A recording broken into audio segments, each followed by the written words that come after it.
So welcome. The first thing I want to say is I'm very pleased that you're here and I can not see you.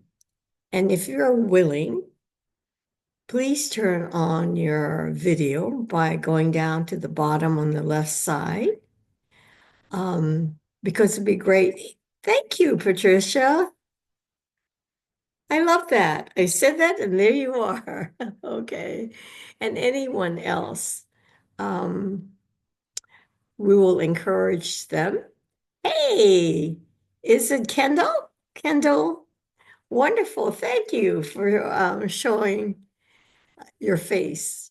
As you know, you saw that this is going to be recorded. And so if you don't want to be seen at any particular time, just hit the video button so you're not. Otherwise, most of the time I will have my slides appearing. So let's officially begin and we can see who else is here. There is Patricia and 1, 2, 3, and Gigi. So there are, okay.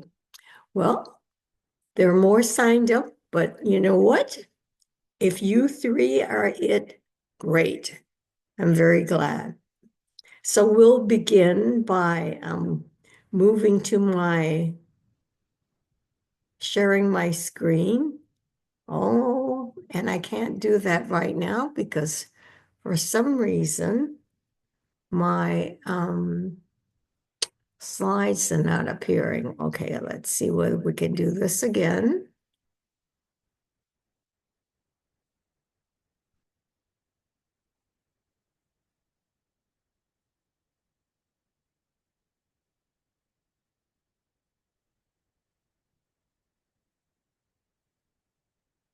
There. Welcome to the presentation, You Never Lost Your Power. And I just want to dwell on this title for a bit. When you think of your power, what is it that you think of? Just a moment, what kind of power do you have? What kind of power do you want? And when I chose this, it was from the mind perspective that most of us don't know who we truly are. Because if we knew who we truly are, we wouldn't be here uh, in this world much at all. Certainly not presenting or participating in anything like this. However, I am hoping that some part of you realize that you're not connected to the power inside you suspected or you know it, and you would like to be. And the point, you never lost your power, is a attempt to have you in this presentation be reminded about what caused you to lose a sense of your power and how you begin to connect with your power. That's what we're about today.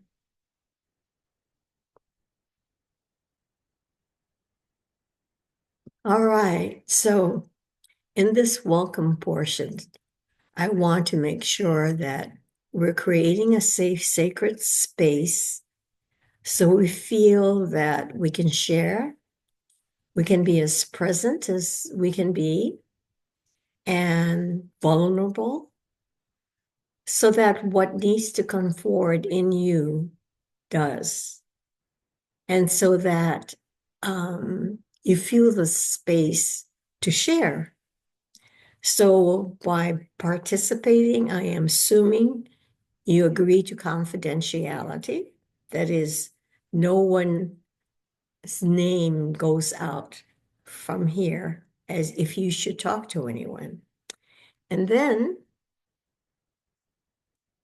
I welcome your participation and questions anytime.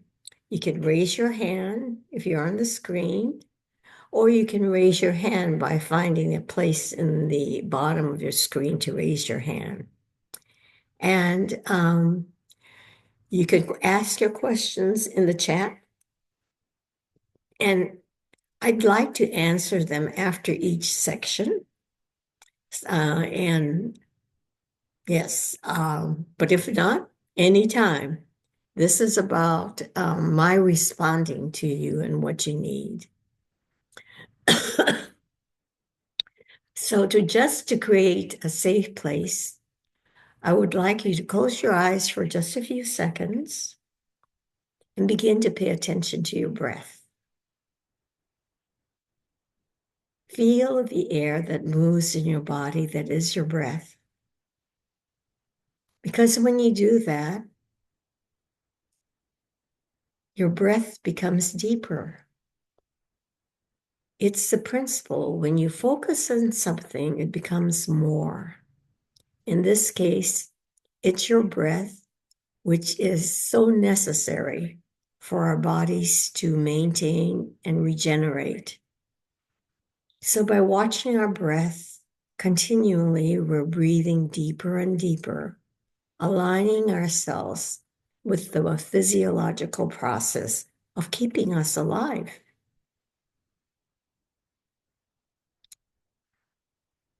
Thank you. This is a way to get to stillness.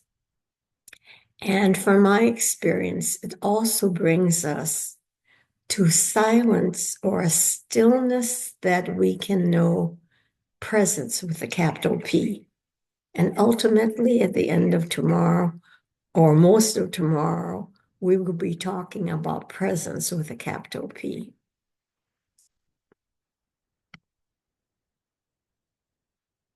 All right, my official bio and my story. My official bio is this. In 1982 or thereabouts, I earned my clinical psychology PhD. Since that time, I've been working with clients, so over 40 years. And for the beginning parts of it, I worked on the UC Berkeley campus working with students. I want you to know, looking back on my career, I didn't really know what I was doing. I was trained and I did what I thought I was supposed to do. I did the best I could. And, some clients would tell me, I love this. One of my favorite clients early on said, I felt that there was more of you talking to me than just you. I love it. I love that there was a presence there even then that I didn't know. So that's the official story. I continued for over 40 years to work with clients, and I love the work. And happily, I have moved from knowing more and more what I'm doing and I remember we had a consultation session with a couple of my friends who were also clinical psychologists. And we kind of laughed and said, you know what? For the first few years, we had to unlearn all that we were taught. And as I say this, I hope you kind of know what I'm talking about. You get trained in a particular profession and you feel like, oh, got to do this right and try to follow the rules. And then you realize that that's not, it's kind of you're allowed to practice, but then the practice becomes your own. And if it doesn't become your own, we'll talk about that because this is part of what I work on. I will discuss today. So, yes, happily I'm here today because I unlearned and I learned it my own way. Okay, now that's my official bio, kind of bleeding into my story. My story is this. When I was 7, I was looking up at the skies. I was born and raised in Hawaii. And I asked, mind you, from a Shinto Buddhist home where there is no mention of God, I asked, God, where are you? And as I say this, it kind of touches my heart because I had been, I had an incident, one of several with my neighbor boy, and I was troubled. And strangely enough, I turned to God and said, where are you, God? Because I was lost and confused. Why did this happen? What was going on? I needed someone there, but there was no one there except to call for God. So being lost and confused and looking for God was kind of the drumbeat of most of my life. I was years in a fundamentalist Christian group. I had a dabble with an Indian guru. I tried this and that, but never finding a home. And in that time, lost and confused, there were two other elements that is part of my story. One is that I stressed my intellect. When I was about that 8 or 9, my aunt, my second mother, said to me, you have neither looks nor personality. So use your brain. I paid attention to her. And as a result, I have a bachelor and master's degree in philosophy. I mean, how much can you use your brain? But happily, I got rescued in the process of teaching college and turned the Socratic process on me and said, do I want to continue this for the rest of my life? No, I wanted to do college right. So I went back to school. And then I didn't know what I was going to study. I had a master's, so I needed a PhD. But in what? Well, I was studying things like Viktor Frankl and Abraham Maslow. So I said, oh, I'll do psychology. So that's how I started with psychology. So the intellect is what I stressed, and I did it the same, getting my clinical degree. Stressed my intellect. And the other thing is, I grew up in a Japanese American home. We Asians are pretty much, at least the Japanese are stoics.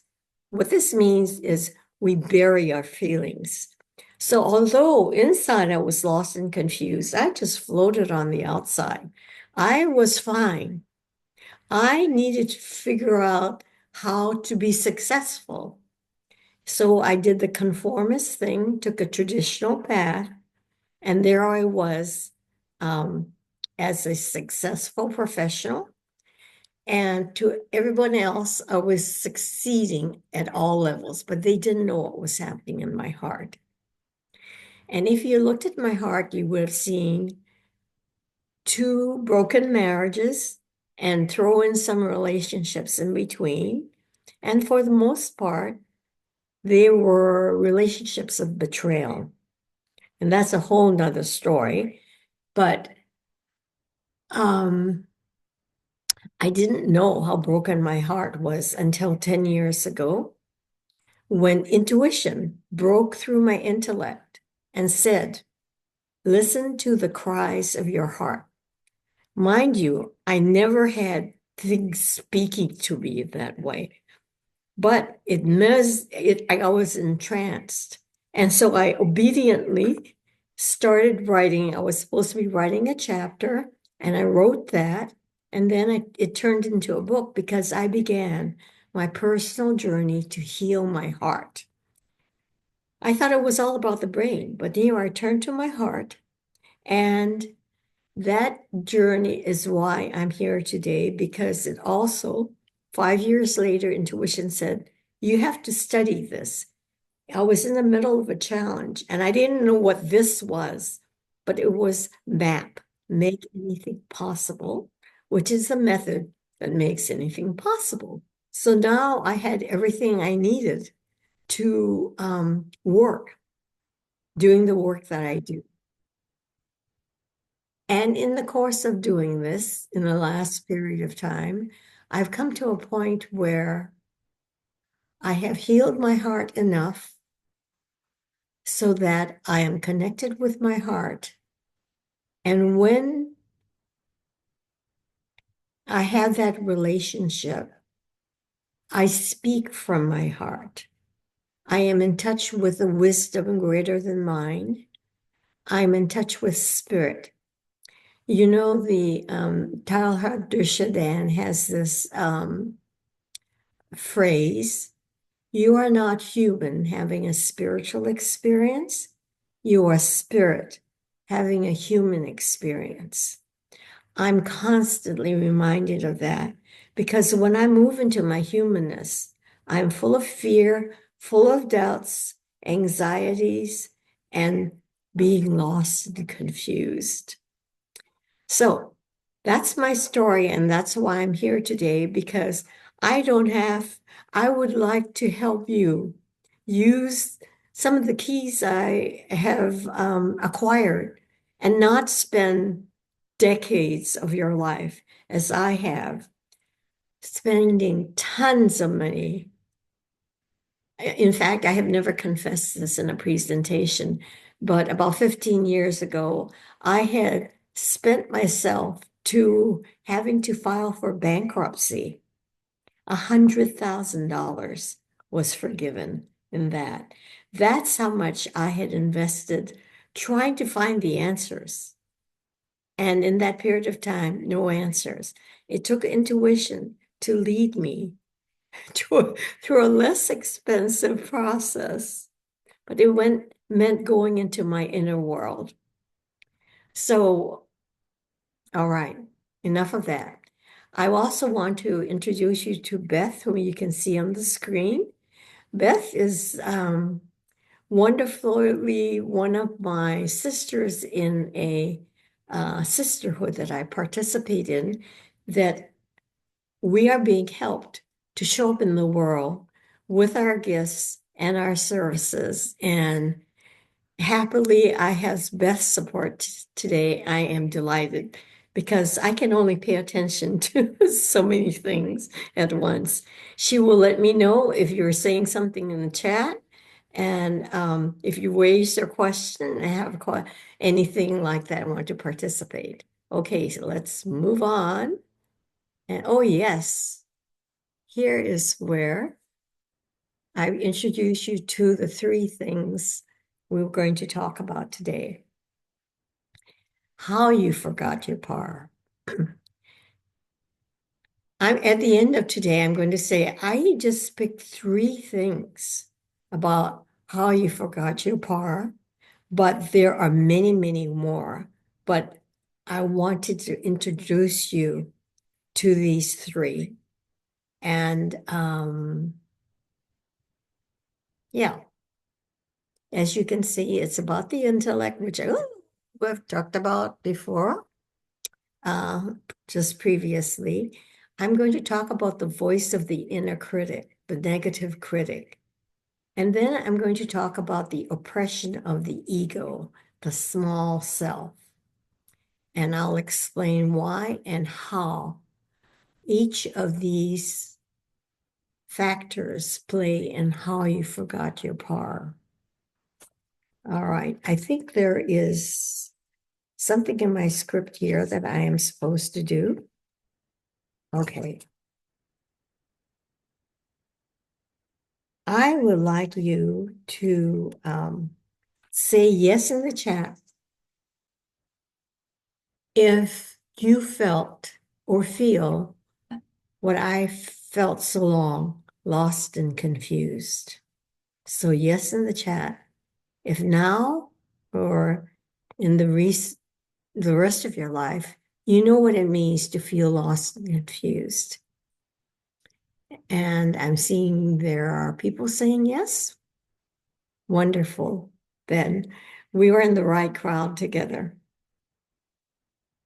How many of you have been searching for answers, knowing that things were not right You haven't found the answers. Yes, if you feel you're looking for answers and have tried many things to find the answer.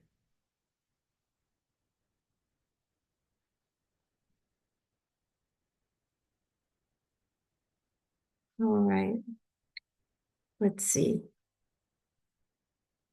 Okay, that's sufficient for now.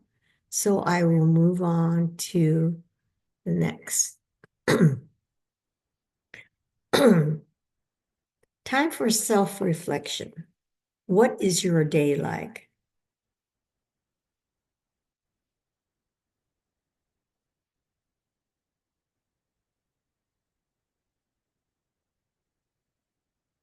What fills your day? Resting, playing, being, or are you doing? Are you thinking? Are you being busy? Say yes in the chat if you think your day is full of doing.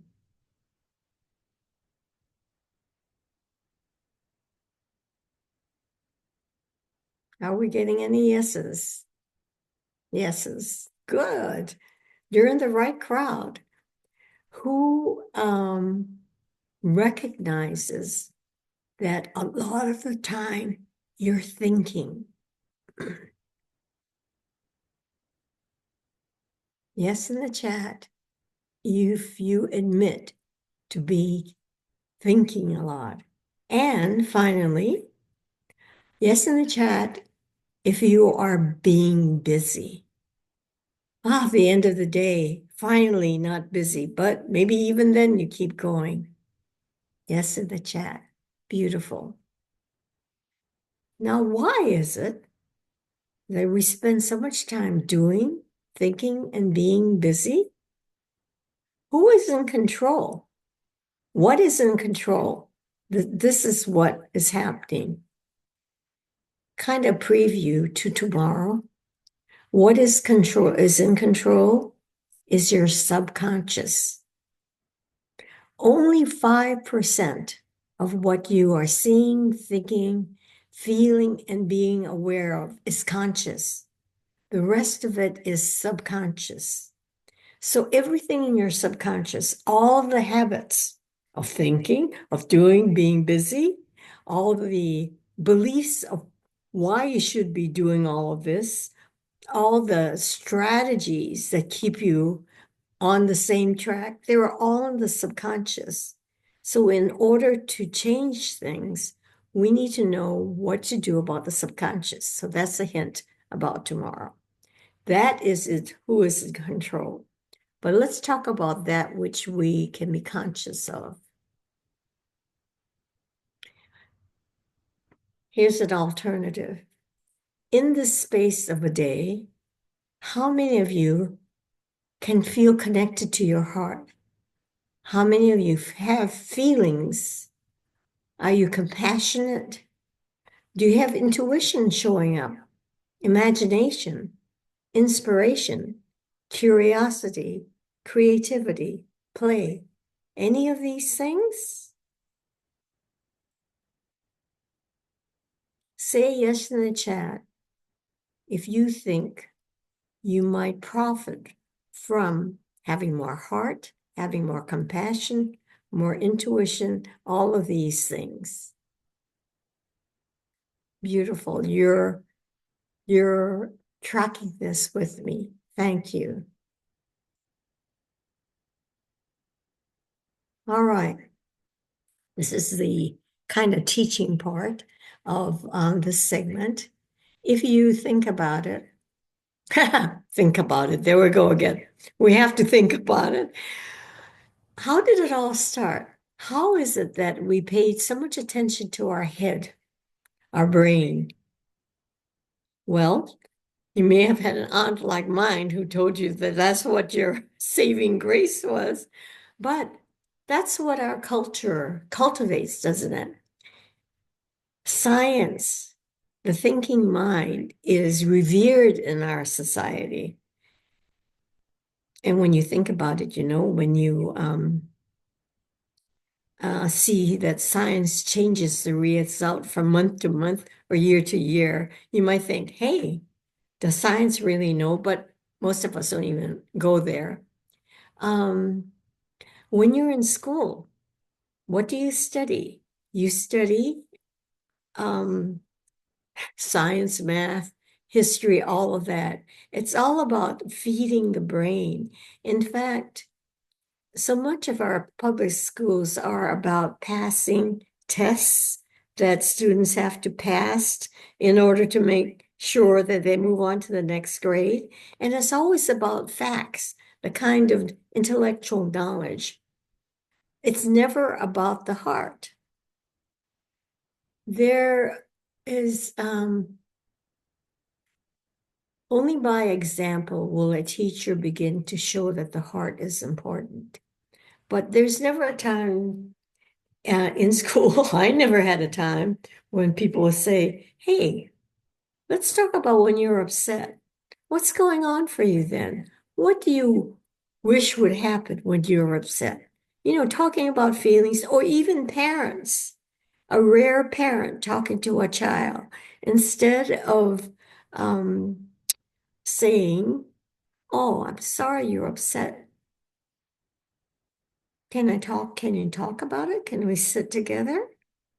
Rather, my clients tell me they got told, you're being too emotional. You're being too intellectual. So that causes them, oh, not need, don't go there. Don't go to the heart. Don't pay any attention. Um, yeah. So there is so much encouragement for the brain, the head, and not with the heart. And I put childhood wounds there because a secret, I am an inner child specialist. So I talk about childhood wounds. What I teach is that all the beliefs and all the patterns in the subconscious come from the time we're wounded as children, when not enough and not consistently, a parent wasn't there for you. You might have cried in the crib. You were hungry, you were wet, you needed somebody. No one came. Something like that. Or a mother had to go to the hospital and she was absent. That absence was eternity for a child who needed her. So there are times, various ways in which we don't have our needs to feel we're cared for. It wound us. And from that come all kinds of beliefs and patterns. But most important, the child left to her own devices is left with their brain. So they use their brain. That's how it all starts. Using the brain, which turns to become more analytical, logical, putting things into categories and all of that, organizing the chaos of their world in this way. And it's a very, very helpful resource. But it took over. And that's the point. We need to reflect on whether we can afford to let the intellect reign.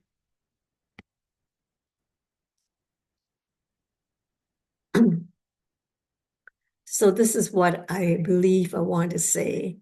The disadvantage of the intellect reigning is because it silences or distances you from your emotions. And your emotions are messages from the heart. You don't pay attention to your emotions, don't hear the messages from your heart, which is your emotional guidance system. You're lost and confused. That's where I was. Then you get into the intellect's realm, where it's about winners and losers and competition. You know what it's like.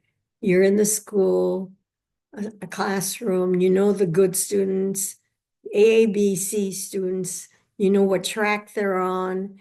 And if you dare to compete, don't feel like you're doing this for yourself, but you're out to win, things like that. And the intellect is always about separation, not unity. The nature of the intellect is to take things apart, not to unify them. And speaking on the heart's behalf, the whole point of the heart is connection. It's unity. The deepest wisdom of the heart comes from a place of oneness. So this is one way of seeing why it's disadvantageous to ally yourself completely with the intellect. I'm not saying only heart, but there needs to be space for both to exist. And I want you to reflect on how much intellect is reigning. Remember, you may have admitted to thinking all the time. If you don't notice that you're thinking all the time, you keep on thinking all the time. When you notice when you're thinking and your thinking brings up, I'm not I'm not perfect enough. I'll compare myself to this person. I'm not doing as well as this person. The thinking like that is very depressive. It pushes you down. So this is why we need to be careful of listening to the intellect all the time, which has its uses. How are we doing on time, Beth? Where are we?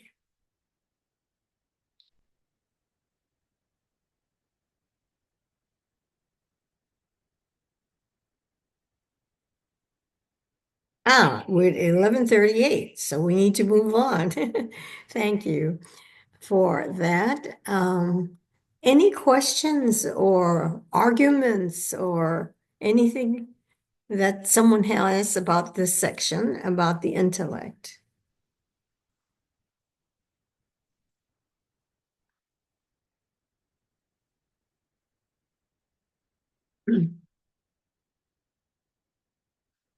Just as a quick transition to the next section, put a yes in the chat if you can feel in your heart that as you live through the day with busyness, with thinking, with doing, if you feel free,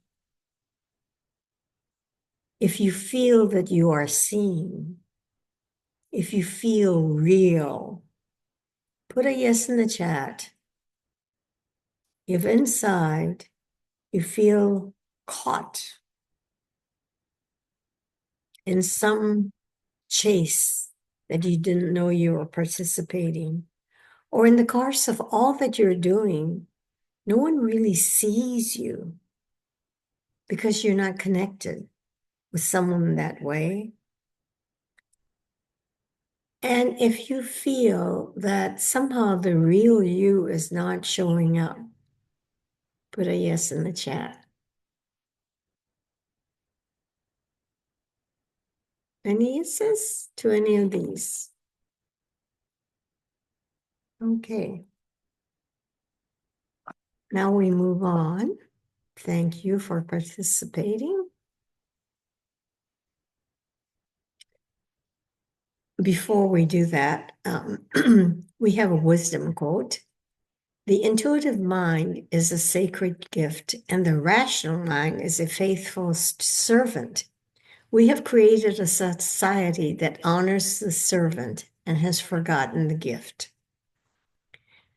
I have one quick anecdote to tell you. I watched a monologue on Buckminster Fuller, who was the creator of the geodesic dome. He said that he spent years looking at his thoughts and he didn't find any that were original.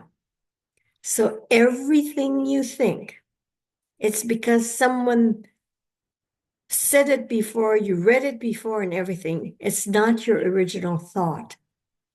And obviously, he freed himself from that because he became an inventor and creator of many things. That's one thing that I wanted to say. And another anecdote that I watched the series Genius on Albert Einstein recently. And what impressed me about young Einstein was he was so curious. He was just full of questions that he irritated his professors. He would question what they were saying, which was for the professors their truth. This is what they learned, and this is what they were teaching. But when he would ask the question, they didn't entertain the question. They were just indignant that he would have the audacity to question. But this is what Einstein was about, asking questions. And it showed how his question kept his mind open to do things so that when he saw a phenomenon that showed him the answer to the question, he found one more aspect of the theory of relativity, all the steps to that. But it took a curious mind that wouldn't accept all of that as truth, keeping it open. So that's another way he is saying that the intuitive mind is the sacred gift. Remember, it was intuition that said, listen to the cries of your heart. All right, move on. The second section is the voice of the inner critic. Do you know this inner critic? Do you know how long it's been there?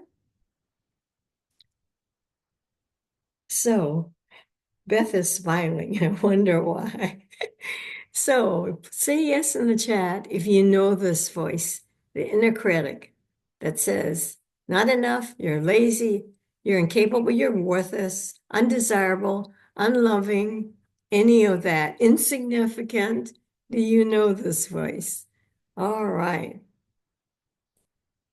Do you ever remember it being quiet, that you didn't have that voice?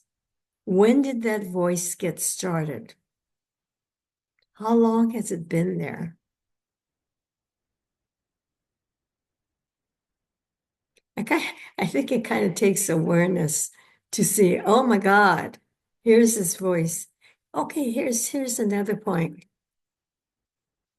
If you don't know this inner voice, pay attention when you're feeling bad about yourself, because you will recognize the reason you feel bad is because the inner voice saying you don't have it. You don't have what it takes to succeed. You failed so many times. What makes you think you're going to succeed? That's what my inner voice said to me in this recent time. How many times do you have to do this and keep failing? What makes you think you can succeed? That's the inner voice. And if I didn't realize that the voice was there, if I was unconscious, unaware, it would go on with these negative thoughts about me and keep me pushed down. And I wouldn't necessarily know why. But when you become aware of this inner voice, you have a start. Because, well, one thing you could say, oh, I feel bad about myself. What can I do about this? And I'll talk about that tomorrow. What you can do when you find an inner voice like that, the inner critic.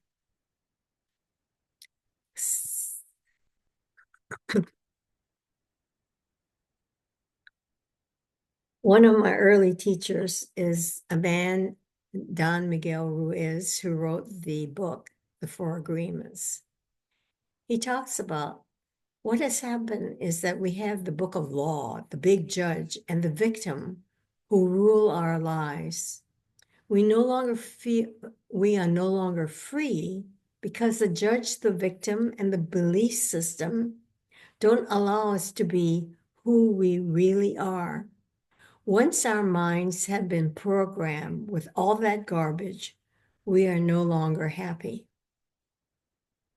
So take that in. If there are times you're not happy, or in general really don't feel happy, it's because our minds are programmed by the judge, by the book of law, and we become the victim. We know what it's like to be judged and to be a victim. And this is how we live our lives, our minds programmed. So early on, human beings are programmed by their family, by their society, by all the shoulds. Do you recognize when you're operating out of a should? I should have had the script together yesterday. I should have had all these slides together, etc. Should. And when you're under the reign of this judge, it can decenter, it can destabilize you because you don't have the strength that you thought you had. You didn't have the power that you were owning because it was cut down by these shoulds or these rules that you weren't abiding. And you feel powerless.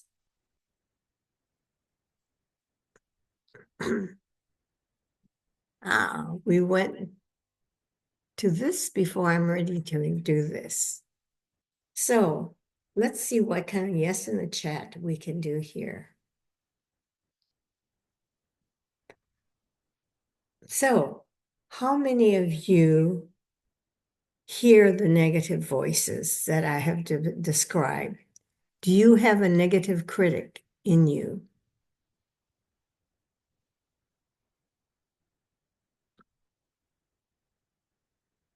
Do you have a negative critic like mine that says you can't make mistakes?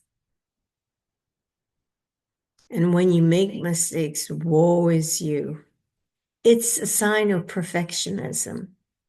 When you aren't as perfect, when you feel you need to be better and better, it's a belief system that is the garbage and makes you forget who you truly are.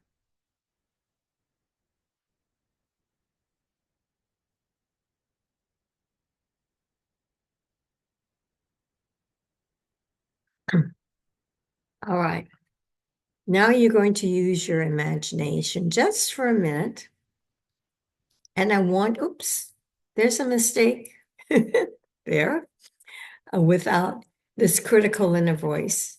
So imagine yourself where it's been excised, taken out of your brain, your thought, this critical voice.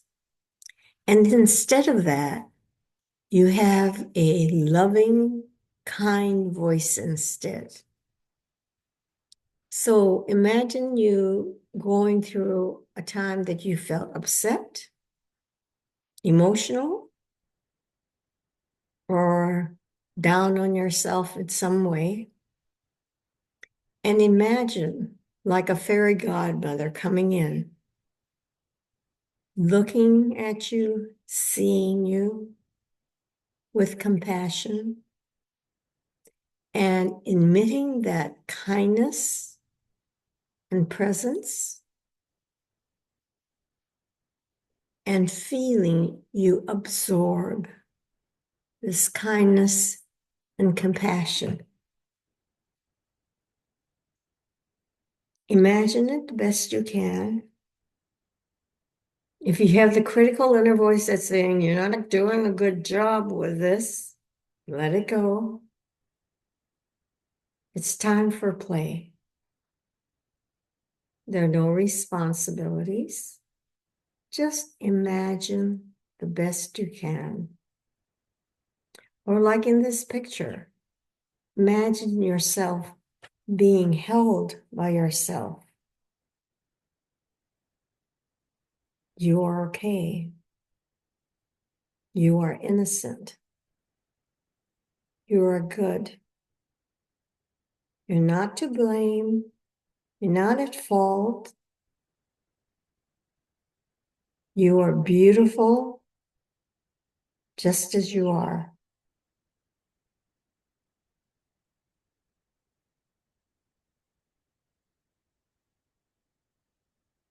So now is the time that I would love. I'm going to stop the share and see who is willing to share what that experience was like.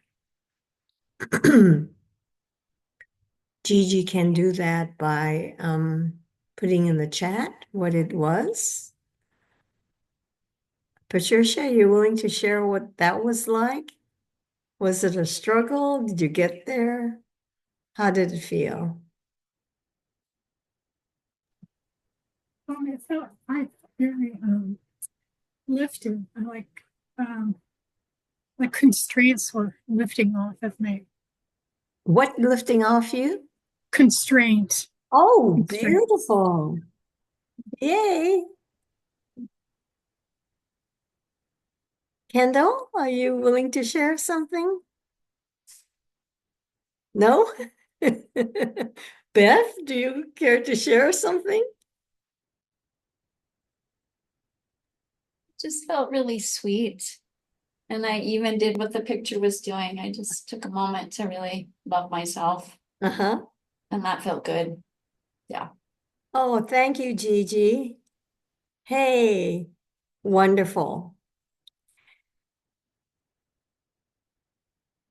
Oh, thank you for sharing that, Arcana or Achana. Thank you. Yep. Thank you. I think it really made me feel good. Ah, good. Um, so tomorrow we'll speak about other things that are like this that can take you from what made you forget and to begin to own the power that all these things have made you forget. So I'm glad that you had those responses to this exercise. All right, so let's go back and see what I have in store for us next.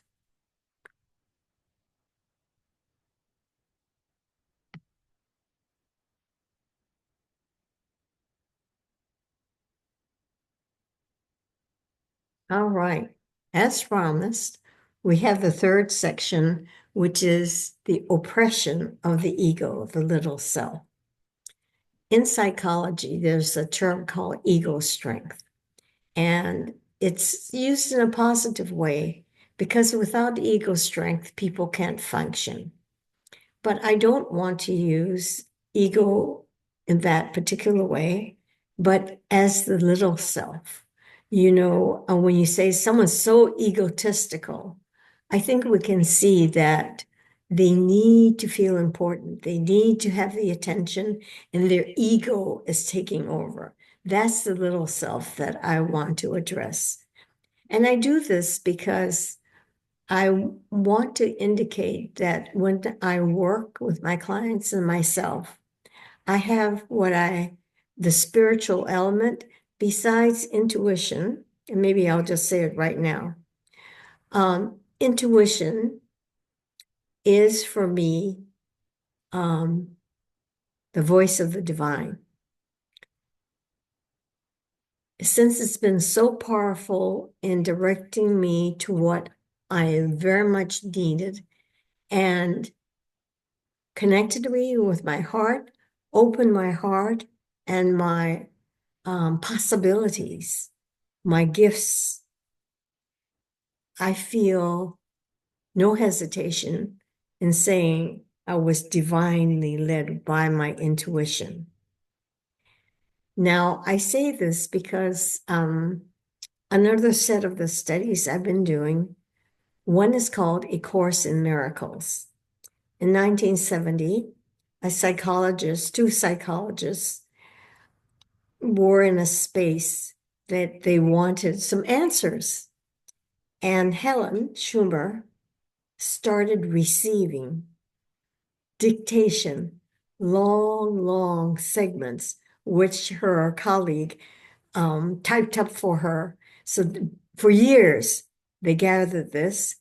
And A Course in Miracles is a lot about the ego and how the ego gets in the way of knowing ourselves as being so much more, how ego gets in the way of our connecting to the power. And for purposes here and with my clients, I direct them to look for ego. What does ego do?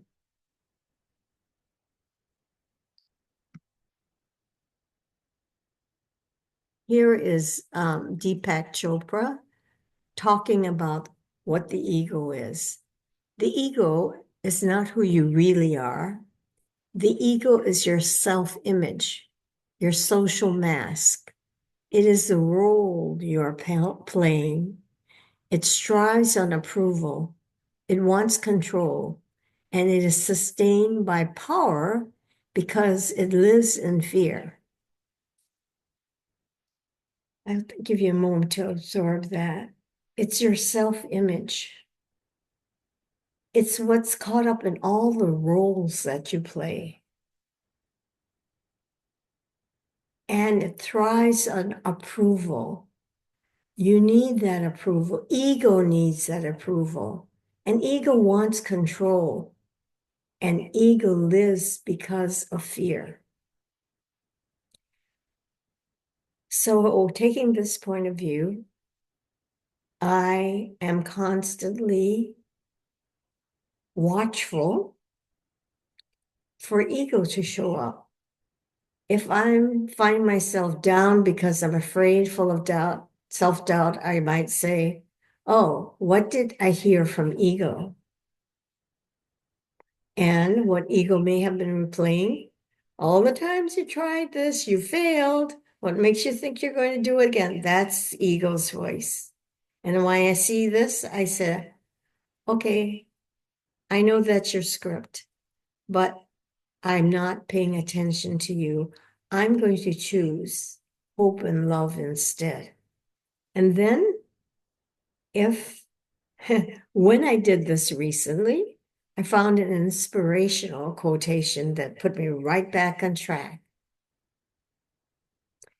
And, but I had to watch ego because ego thrives on fear.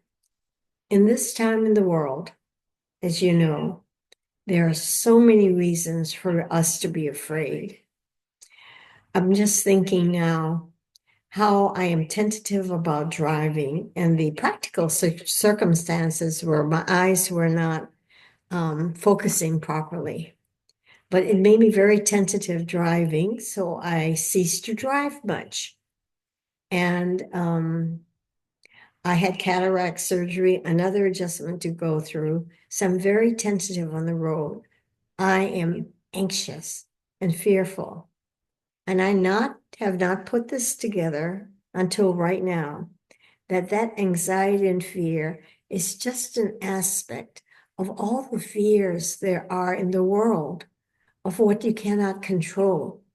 The government, the currency, the wars, the climate change. You would have to be very numb not to feel the consequences of that and the fear that has infected everyone. And that's what I'm experiencing in the road, that which I cannot control, meeting other drivers. And can I keep attentive enough to keep in control of my car? Control is important. See, ego wants control. And as long as I don't recognize, that's how ego is invading my place of peace, I will be controlled by ego and in fear. So that's one way that I can remember the power of who I am rather than living in fear. Ah, we don't want to go there yet. Let's see what we can acknowledge about ego. If you look through the day that you have so far, can you see ego operating in any way?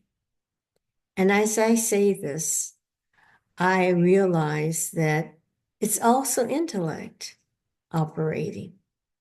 Intellect and the inner judge. So this is how they all commingle. Ego uses thinking. Ego uses the inner judge so that what is dark, disturbing, is signs of the ego. So say yes in the chat if this makes sense to you.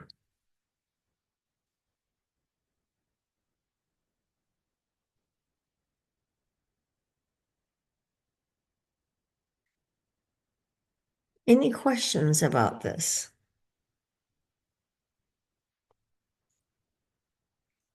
Okay. Now we get to move ahead.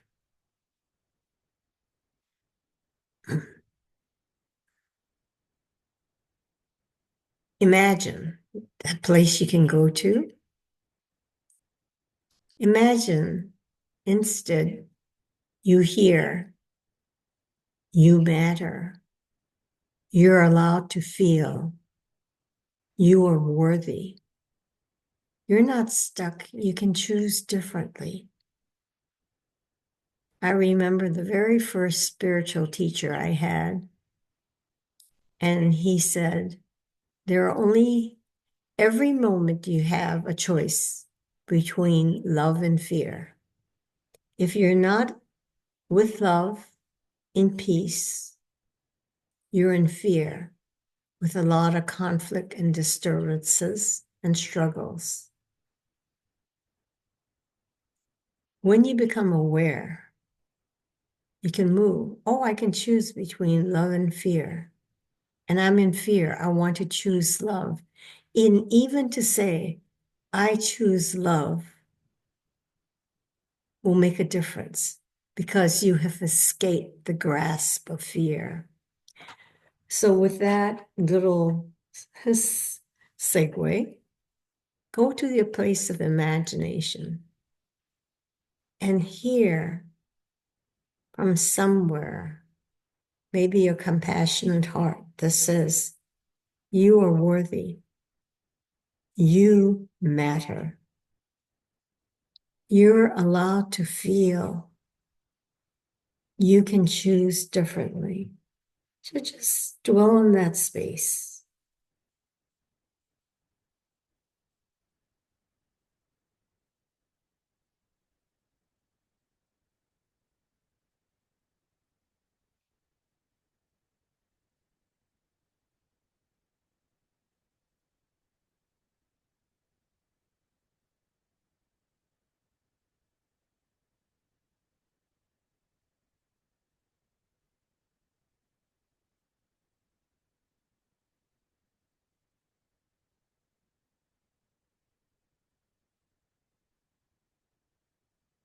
Say, anyone care to share that experience?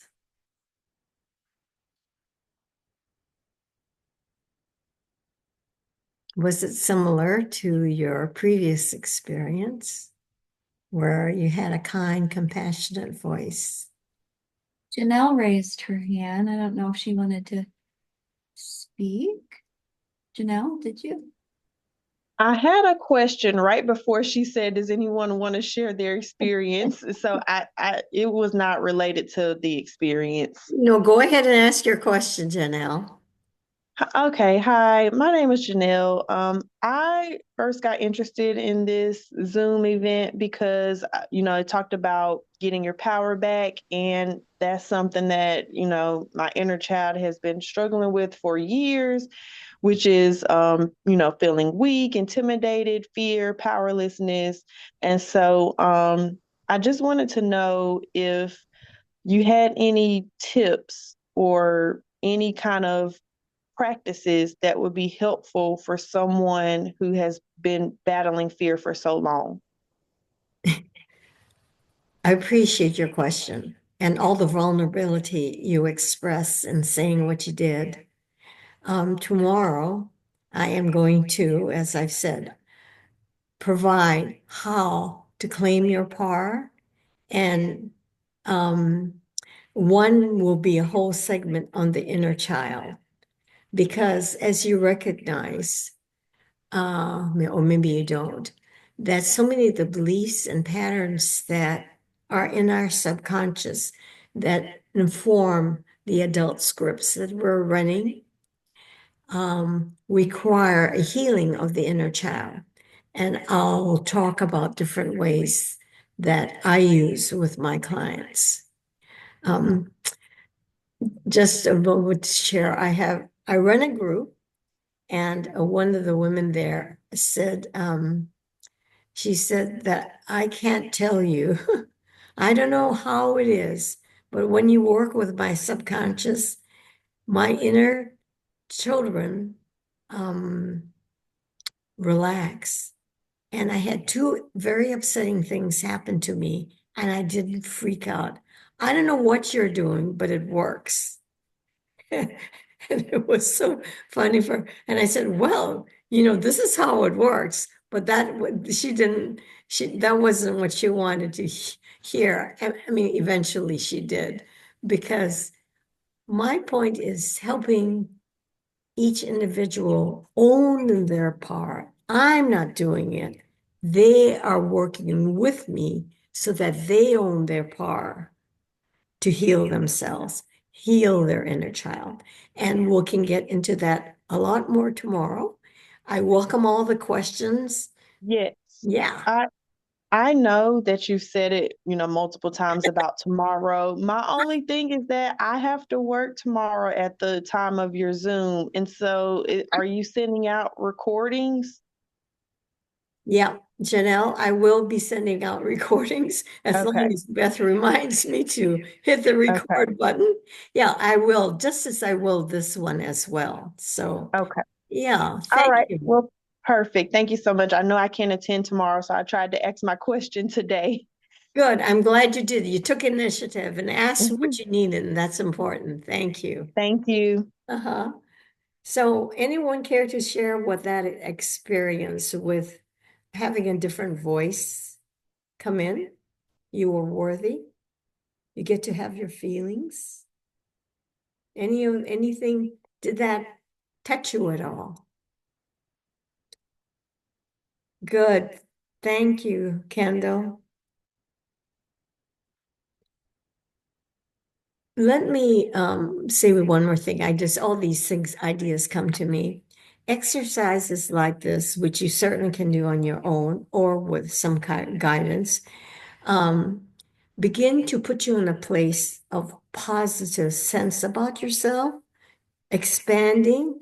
That's huge. That's your power. You're coming out of hiding, being lost, and letting that expand. Beautiful, Patricia. So these kinds of experiences, um, when you focus on them, just like I said in the breathing, when you focus on them, it expands.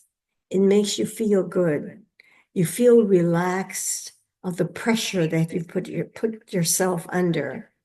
And the more you do that, it becomes bigger. So it might be a tiny little spark in the embers, but the more you feed it, the more oxygen you get, the bigger it becomes, so that the forgetting becomes less and the light becomes more.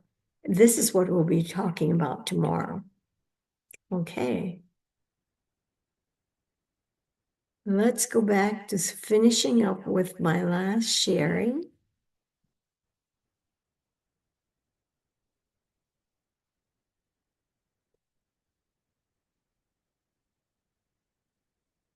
All right. I picked only 3 ways in which there are forces that make you forget your power. Conformity also takes away your power. Lack of trust, which is born in early childhood wounds, also makes you forget, because trust is moving away from who you are. Not being good enough, not being worthy, important. That whole belief system can keep you small, not owning your power. Perfectionism, not wanting to mistakes, makes you hesitant, not stepping forward. Self-reliance, where you got to do it all yourself because you're the only one you can depend on. That is an experience of a very young inner child. So there are many more. As I was telling my partner what I was going to focus on, he said, well, what about this? What about this? Yeah, there are a lot more. But in many ways, I will be addressing how to deal with moving beyond what made you forget. Okay, now last, what are the takeaways from being together that you care to share? Please write in the chat or raise your hand to share. Any one thing that you're going to want to remember? Any experience that affected your heart? Any takeaways?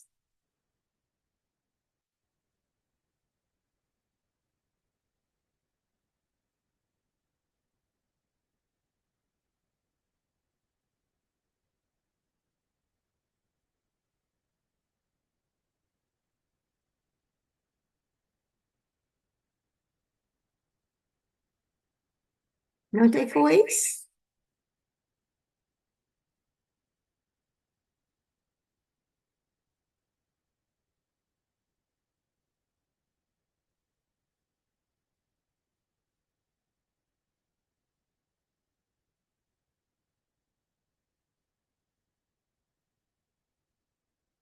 Beth, is there anything coming in? Yes, and people are writing in the chat. Arcana wrote, be more kind to oneself and compassionate. Good.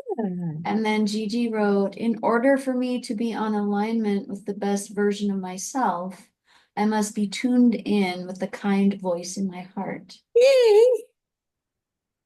And Jamila said this was very helpful. And then I also said to remember to be along with do in my day. Yay! Wonderful. Thank you. I appreciate that. So day 2, how to move through the forces that made you forget and what helps you to remember who you are. That's what we'll be doing. So it would just be packed full.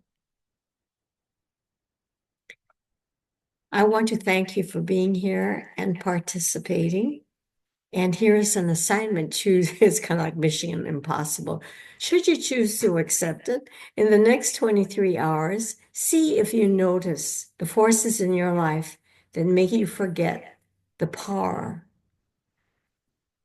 That would be awesome if you come and we can begin and said, look, I saw myself doing this. That'd be great. I'll probably have some too. I very much appreciate your presence here. I cannot thank you enough that and Beth was not spending the time alone with my slides going through. Your participation was invaluable. And Janelle, we look forward to connecting with you through our recording, and I'll be in touch. Thank you. Thank you. Thank you.